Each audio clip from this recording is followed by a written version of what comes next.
914. Europe is a powder keg waiting to explode. Two rival alliances dominate the continent. The Triple Entente, uniting France, Britain, and Russia in their fear of Germany's growing power. The Triple Alliance, where Germany, Austria-Hungary, and Italy stand ready, united by their own fears and ambitions. Tensions boil over on the 28th of June in Sarajevo. Archduke Franz Ferdinand, heir to the Austro-Hungarian throne, is assassinated by Gavrilo Princip, a 19-year-old Slav nationalist. This act sends shockwaves through Europe.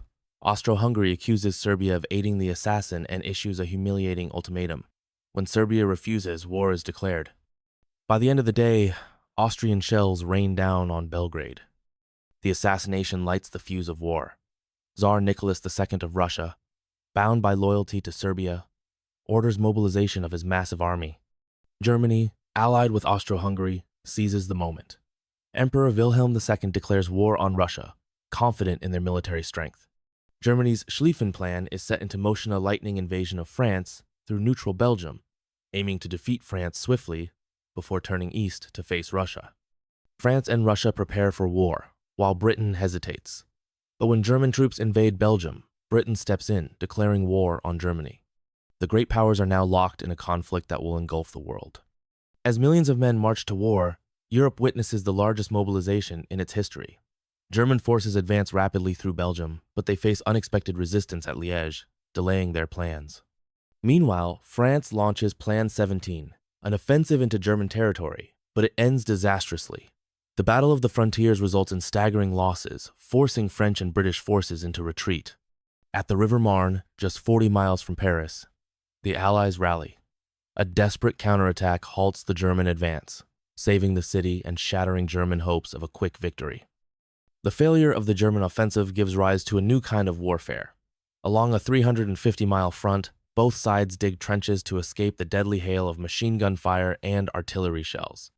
This is the grim reality of trench warfare, a grueling battle of attrition. From the North Sea to Switzerland, the front lines freeze as soldiers face mud, rats, and constant bombardment. The horrors of war are matched by the suffering of civilians. In Belgium, German troops commit atrocities, fueling Allied propaganda and swaying neutral opinion. The British Navy flexes its dominance at the Battle of Heligoland Bight, sinking 3 German cruisers.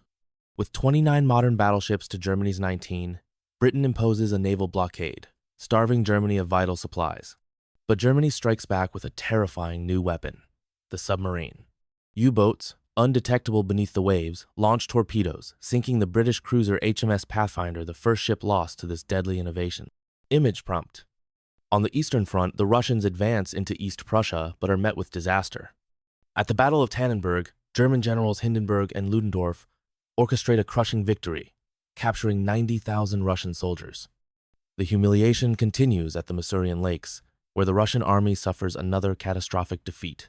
In 6 weeks, they lose nearly 300,000 men. Meanwhile, Austro-Hungary's invasion of Serbia ends in embarrassment, as Serbian forces drive them back at the Battle of Sur. The Ottoman Empire throws its lot in with the Central Powers, declaring war on Russia.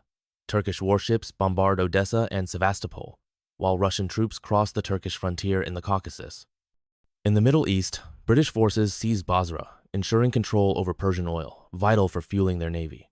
The conflict spreads across continents, with battles in Africa, Asia, and the Pacific. Beyond Europe, the war stretches across empires. In Africa, German troops repel British forces at Tanga, while in the Pacific, Japan honors its treaty with Britain and seizes the German naval base at Tsingtao.